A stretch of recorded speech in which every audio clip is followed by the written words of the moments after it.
Hello friends, welcome back to my channel. Chakradhar మీనాక్షిలు చాటుగా మాట్లాడుకోవడం విని గుండె పగిలి నిజం తెలుసుకున్న పల్లవి అసలు ఏం జరగబోతుంది? పల్లవి ఏ నిజం తెలుసుకోవాలి అంటే ఈ వీడియోని చివరి వరకు చూడండి. ఇక వీడియోలోకి వెళ్ళినట్లయితే కమల్, శ్రీకర్, అవని, అక్షరని ఇద్దరిని పొగుడుతూ ఉంటారు. ఇక అవని కూడా వాళ్ళతో మాట్లాడుతూ, చూడండి, మీరు ఎన్ని తప్పులు చేసినా మాకు కోపం రాదు. ఎందుకంటే నేను ఎప్పుడూ మిమ్మల్ని మరుదుల్లా చూడలేదు, నా పిల్లల్లా చూశాను. అందుకే మీరేం తప్పు చేసినా నాకు కోపం రాదు కన్నయ్య అని అవని మాట్లాడుతూ ఉంటే కమల్, శ్రీకర్ ఎమోషనల్ అయిపోతారు. ఈ ఒక్క మాట చాలదినా, నువ్వేంటో చెప్పడానికి మాకు ఏవీ అవసరం లేదు. నువ్వు అన్నయ్య ఎప్పుడు మా పక్కన ఉండి నీ ప్రేమ ఎప్పుడు మా పైన ఇలాగే ఉంటే అదే చాలదినా అని కమల్ కన్నీళ్లు పెట్టుకొని ఎమోషనల్ అవుతూ ఉంటే, అయ్యో కన్నయ్య, ఏంటి నా బిడ్డలు ఇలా ఏడుస్తూ ఉంటే ఈ అమ్మకి ఎంత కష్టంగా ఉంటుందో తెలుసా అని అవని అనేసరికి అందరూ కూడా సంతోషంగా నవ్వుకుంటూ ఉంటారు. ఇదంతా పల్లవి చూసి కోపంతో రగిలిపోతూ ఉంటుంది. ఈ అవని చాలా ఓవర్ చేస్తుంది. ఈ అవనిని ఇంట్లో అందరూ నెత్తిన పెట్టుకుంటున్నారు. నా గురించే కానీ నిజం బయటపడకపోయి ఉంటే ఈ అవనిని ఏం చేయాలనో అది చేసేదాన్ని. ఇప్పుడు నా జుట్టు మొత్తం అవని చేతుల్లో ఉంది.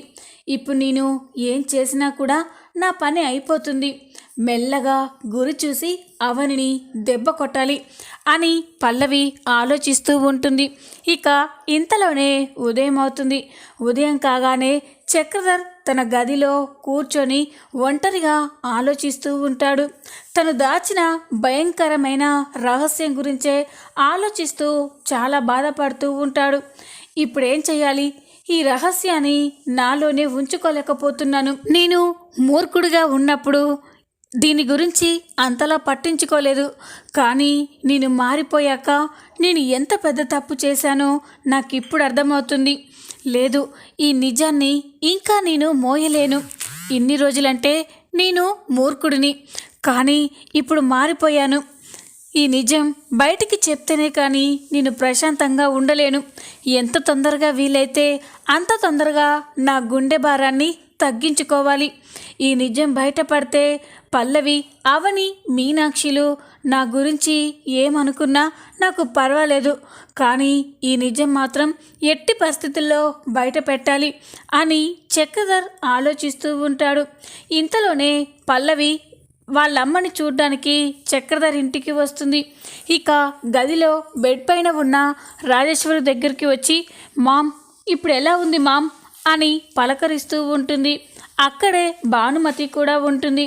ఇక రాజేశ్వరి, ఏం చెప్పమంటావమ్మా, ఇంకా చావెందుకు రాలేదా అని చావు కోసం ఎదురు చూస్తూ ఉన్నాను అని అనగానే, మామ్, ఏం మాటలవి అని అంటూ ఉంటే, మీ నాన్న నాకు చేసిన ద్రోహానికి ఇంకా చచ్చిపోనందుకు నా మీద నాకే అసహ్యంగా ఉంది పల్లవి అని అంటూ ఉంటే, మామ్, ఎవరో చేసిన తప్పుకి నువ్వెందుకు చచ్చిపోవాలి అని పల్లవి అంటూ ఉంటుంది. అన్నట్టు డాడ్ ఎక్కడా? డాడ్ నీతో మాట్లాడుతున్నాడా అని అంటూ ఉంటే, మీ అమ్మ ఈ గదిలోకి అడుగు పెట్టనిస్తే కదా మీ నాన్న మాట్లాడడానికి అని అనగానే, ఏంటమ్మమ్మా అని అడుగుతుంది. అవునే, మీ నాన్న ఇంతవరకు ఈ గదిలో అడుగు పెట్టలేదు. రాజేశ్వరి మీ నాన్నని దగ్గరికి కూడా రానివ్వడం లేదు.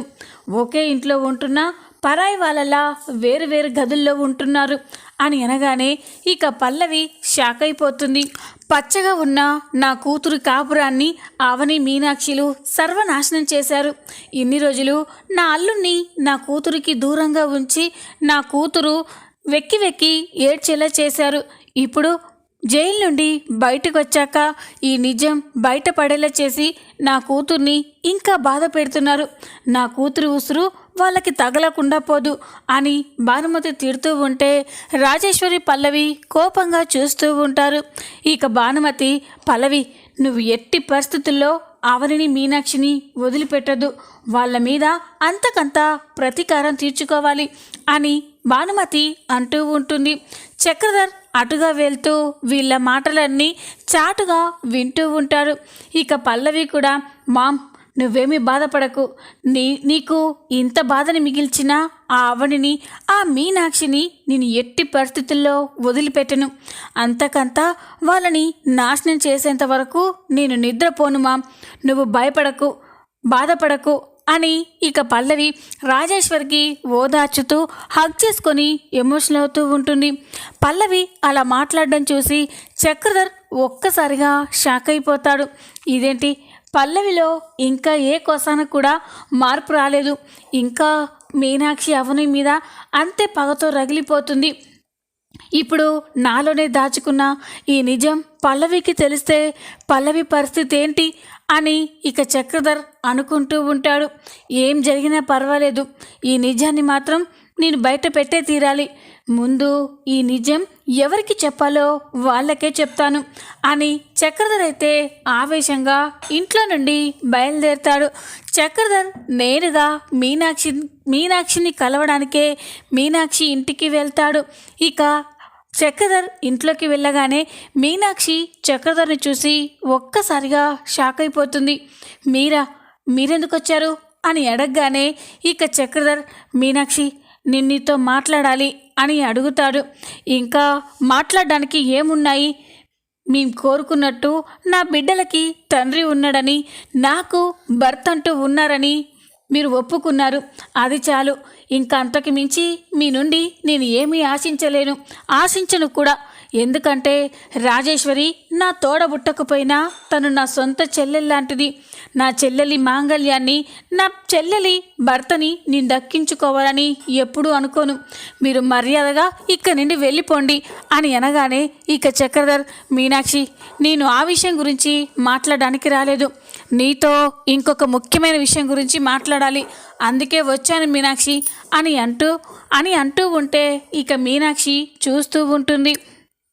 ఇక చక్రధర్ భరత్ ప్రణతిల కోసం చూస్తూ ఉంటే, ఏంటి అలా చూస్తున్నారు అని మీనాక్షి అంటుంది. భరత్ ప్రణతి ఎక్కడున్నారు అని అడగగానే భరత్ ఆఫీస్కి వెళ్ళాడు, ప్రణతి మార్కెట్కి వెళ్ళింది, చెప్పండి ఏ విషయం గురించి మాట్లాడాలి అని మీనాక్షి అడుగుతూ ఉంటుంది. ఇది ఇలా ఉండగా మరో పక్క పల్లవి రాజేశ్వర్ని కలిసి మాట్లాడిన తర్వాత ఇంటికి వస్తూ ఉంటుంది. ఇక పల్లవి మీనాక్షి అవని మీద కోపంతో రగిలిపోతుంది. దీనంతటికీ కారణం చేసింది అవని అయినా కూడా ఆ మీనాక్షి వల్లే అవని మా డాడ్ చేత నిజాన్ని బయట పెట్టేలా చేసింది. ముందు ఆ మీనాక్షి అంతు చూడాలి అని పల్లవి అయితే నేరుగా మీనాక్షి ఇంటికే వెళ్తూ ఉంటుంది. పల్లవి అక్కడికి వచ్చేసరికి చక్రధర్ అక్కడే ఉంటాడు. అది చూసి పల్లవి ఒక్కసారిగా షాక్ అయిపోతుంది. ఇక వాళ్ళకి కనపడకుండా చాటుగా ఉండి చూస్తూ ఉంటుంది. ఇదేంటి, డాడ్ ఈ మీనాక్షి దగ్గరికి వచ్చాడు అంటే డాడ్ మమ్మీకి తెలియకుండా ఈ మీనాక్షిని రహస్యంగా కలుస్తూ ఉన్నాడా అని ఇక పల్లవి అయితే కోపంగా చూస్తూ ఉంటుంది. ఇక మీనాక్షి చక్రధర్తో, చెప్పండి, నాతో ఏదో మాట్లాడాలని వచ్చి ఏం మాట్లాడరేంటి, చెప్పండి అని అడగగానే ఇక చక్రధర్, మీనాక్షి నేను నీకు తీరని ద్రోహం చేశాను, చాలా అన్యాయం చేశాను, నీ జీవితాన్ని నేను సర్వనాశనం చేశాను అని అంటూ ఉంటే ఇక పల్లవి షాక్ అయిపోతుంది. మీనాక్షి కూడా చూస్తూ ఉంటుంది. ఆ విషయం మీరు నాకు కొత్తగా చెప్పాలా? 30 సంవత్సరాల క్రితమే నాకు ఈ విషయం అర్థమైపోయింది. మీరు నాకు ద్రోహం చేశారని, నా జీవితాన్ని అన్యాయం చేశారని, మళ్ళీ ఇప్పుడు దేనికొచ్చారు అది చెప్పండి అని మీనాక్షి కోపంగా అంటూ ఉంటుంది. ఇక పల్లవి, డాడ్ ఏంటి కొత్తగా మాట్లాడుతున్నాడు, అసలు వీళ్ళు ఏం మాట్లాడుకోబోతున్నారు, డాడ్ ఏం చెప్పబోతున్నారు అని పల్లవి అయితే చాటుగా ఉండి చూస్తూ ఉంటుంది. అప్పుడే చక్రధర్, లేదు మీనాక్షి, నేను మాట్లాడుతుంది నీకు నేను దూరమైన విషయం, నేను రోడ్డున పడేసిన విషయం కాదు, ఇది మరొక విషయం అని అనగానే, మరొక విషయమా, ఏంటండి అది అని మీనాక్షి అంటుంది. అప్పుడు చక్రధర్, మీనాక్షి నేను ఇన్ని రోజులు మూర్ఖంగా ఎన్నో ఘోరాలు నేరాలు చేశాను. నేను అనుకున్నది సాధించడం కోసం నేను ఎవరినైనా చంపడానికి వెనకాలేదు. నేను ఎంత తప్పు చేశానో నాకు ఇప్పుడు తెలిసొచ్చింది. అన్నిటికీ తప్పులు తెలుసుకొని ప్రాయశ్చిత్తం చేసుకుంటున్నాను. కానీ ఎప్పటికీ ప్రాయశ్చిత్తం చేసుకోలేని ఒక తప్పు చేశాను మీనాక్షి. ఆ విషయం నీతో చెప్పి నా గుండె భారాన్ని దించుకోవడానికి వచ్చాను అని అంటూ ఉంటే మీనాక్షి పల్లవి చూస్తూ ఉంటారు. ఇక మీనాక్షి అసలు విషయం ఏంటో చెప్పకుండా ఏవేవో మాట్లాడుతున్నారేంటి అని అడగగానే ఇక చక్రధర్ ఆ విషయం నీతో చెప్పడానికి కూడా నాకు ధైర్యం సరిపోవట్లేదు మీనాక్షి అని అంటూ ఉంటుంది. ఇక మీనాక్షి షాక్ అయిపోయి చూస్తూ ఉంటుంది. ఇక పల్లవి అయితే డాడేంటి ఇంకేదో రహస్యం చెప్పాలని చూస్తున్నాడు, ఏమై ఉంటుంది అని పల్లవి చూస్తూ ఉంటుంది. అప్పుడే చక్రధర్ మీనాక్షి 2 చేతులు పట్టుకొని, మీనాక్షి నేను నీకు చాలా అన్యాయం చేశాను. పల్లవి అవనిల పుట్టుక గురించి నీ దగ్గర నిజం దాచి నిన్ను రాజేశ్వర్ని అందరినీ మోసం చేశాను అని అనగానే మీనాక్షి ఒక్కసారిగా షాక్ అయిపోతుంది. ఇక పల్లవి కూడా షాక్ అయిపోయి చూస్తూ ఉంటుంది. ఇదేంటి డాడ్ నా పుట్టుక గురించి అవని పుట్టుక గురించి మాట్లాడుతున్నారు అని కంగారు పడుతూ ఉంటుంది. ఇక మీనాక్షి కూడా ఏంటండి ఏం మాట్లాడుతున్నారు మీరు?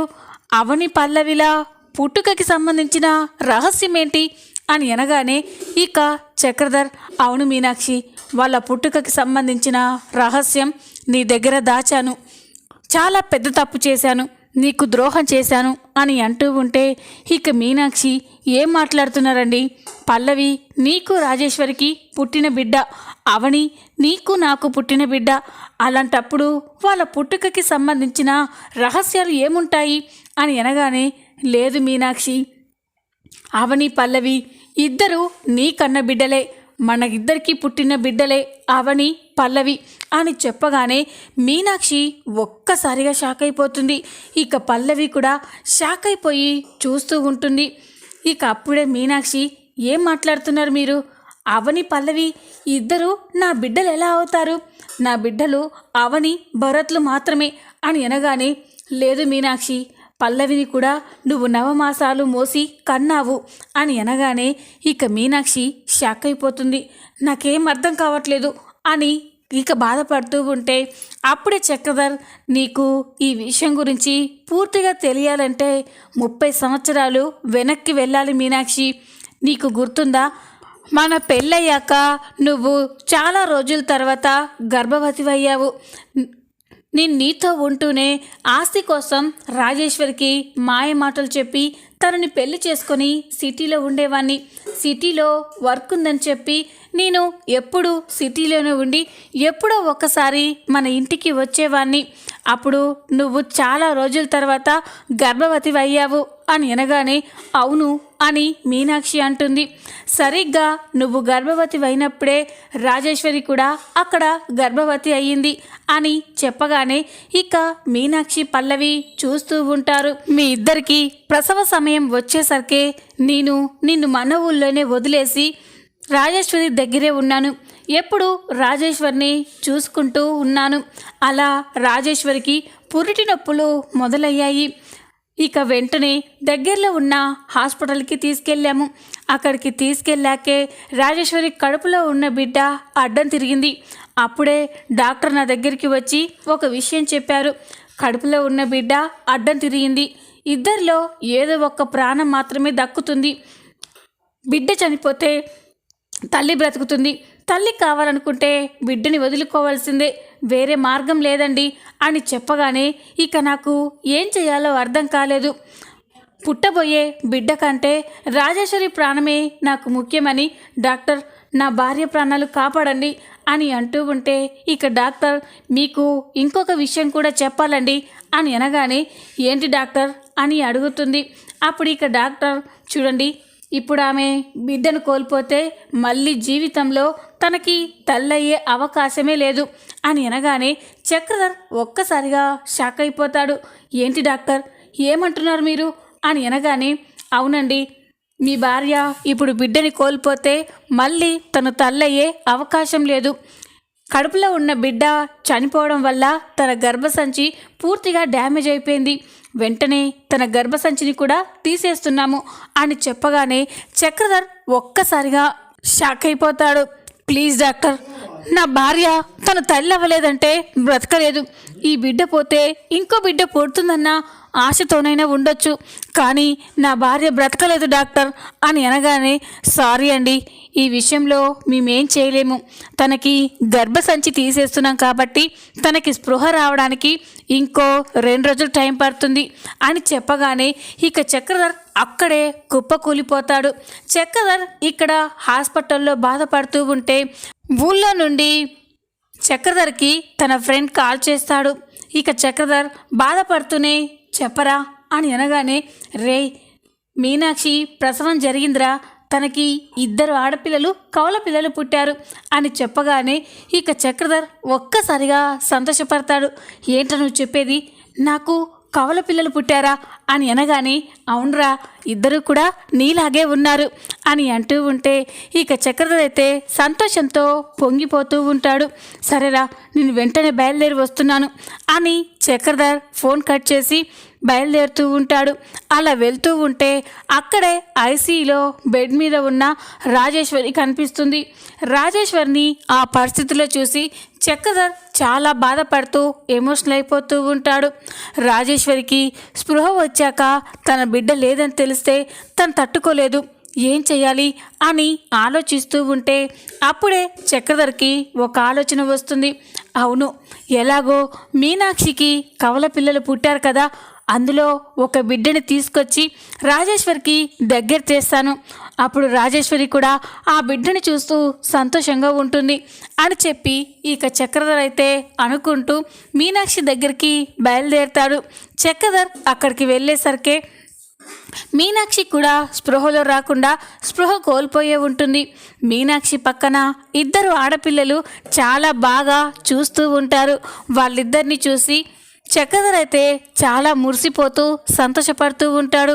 ఇక వెంటనే రాజేశ్వరి గుర్తుకు వచ్చి వెంటనే ఈ 2 బిడ్డల్లో ఒక బిడ్డని తీసుకెళ్ళి రాజేశ్వరి దగ్గర పడుకోబెట్టాలి, రాజేశ్వరికి స్పృహ వచ్చేలోపే ఈ బిడ్డని రాజేశ్వరి దగ్గరికి చేరవేయాలి అని చక్రధర్ 2 బిడ్డల్లో ఒక బిడ్డని తీసుకొని రహస్యంగా దొంగచాటుగా రాజేశ్వరి ఉండే హాస్పిటల్కే వస్తాడు. ఇక స్పృహలో లేని రాజేశ్వరి పక్కన ఆ బిడ్డని పడుకోబెట్టి డాక్టర్తో డీల్ చేసుకుంటాడు. డాక్టర్, నా భార్యకి బిడ్డ చనిపోయిందని తెలిసి తనకి మళ్ళీ తల్లి కాలేదని తెలిస్తే తను తట్టుకోలేదు డాక్టర్, అందుకే నేను మాకు తెలిసిన వాళ్ళ బిడ్డని తీసుకొచ్చి నా భార్యకి దగ్గర చేయాలనుకుంటున్నాను. మీరు కూడా ఈ నిజాన్ని నా భార్యతో చెప్పొద్దు, తను తట్టుకోలేదు, తనకేమన్నా అయితే నేను కూడా తట్టుకోలేను అని చక్రధర్ డాక్టర్ని బ్రతిమలాడేసరికి ఇక డాక్టర్ కూడా, సరేనండి, మీరే ఒప్పుకున్నాక మేమేం చేస్తాం, నిజంగా ఆవిడ బిడ్డ పోయిందని తను తల్లి కాలేదని తెలిస్తే ఏ ఆడదైనా కూడా తట్టుకోలేదు, మీరు చేస్తున్నది మంచి పనే కదా అని చెప్పి డాక్టర్ చక్రధర్తో డీల్కి ఒప్పుకుంటుంది. ఇక ఈ విషయం అంతా కూడా మీనాక్షికి చెప్తూ ఉంటాడు. ఆ నిజం తెలుసుకొని మీనాక్షి ఒక్కసారిగా షాక్ అయిపోతుంది. ఇక చాటుగా ఈ మాటలు వింటున్న పల్లవి కూడా పిడుగుపడినట్లు స్టన్ అయిపోయి చూస్తూ ఉంటుంది. అంటే నేను అవని కవల పిల్లలమా, ఒకే తండ్రి రక్తమే కాకుండా ఒకే తల్లి రక్తం పంచుకొని పుట్టామా, మీనాక్షి నా కన్న తల్లి, నా కన్న తల్లిని నేను ఎంతగానో బాధ పెట్టాను అని ఇక పల్లవి అయితే చాలా బాధపడుతూ ఉంటుంది. ఇక మీనాక్షి, ఏంటి మీరు చెప్పేది అంటే పల్లవి కూడా నా కన్న కూతురేనా అని అంటూ ఉంటే, అవును మీనాక్షి, పల్లవి కూడా నీ రక్తం పంచుకొని పుట్టిన బిడ్డే, ఈ రహస్యాన్ని ఇక నేను మోయలేకపోయాను అని అనగానే ఇక మీనాక్షి అయితే ఏడుస్తూ ఉంటుంది.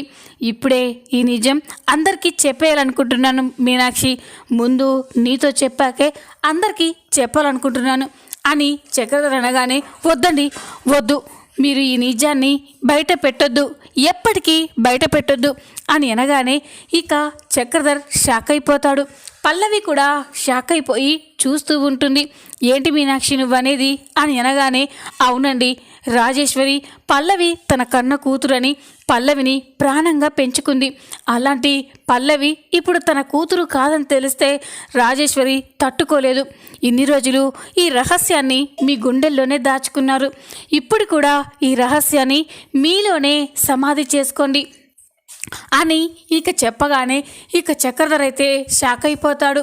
ఈ మాటలన్నీ విన్నా పల్లవి కూడా స్టన్ అయిపోయి చూస్తూ ఉంటుంది. మీనాక్షి ఇంత మంచిదా అని, మీనాక్షి ఇంత గొప్పదా అని పల్లవి అనుకుంటూ ఉంటుంది. చూద్దాం రాబోయే ఎపిసోడ్లో ఏం జరగబోతుందో. ఈ వీడియో మీకు నచ్చినట్లయితే లైక్ చేయండి, సబ్స్క్రైబ్ చేసుకోండి. Thanks for watching.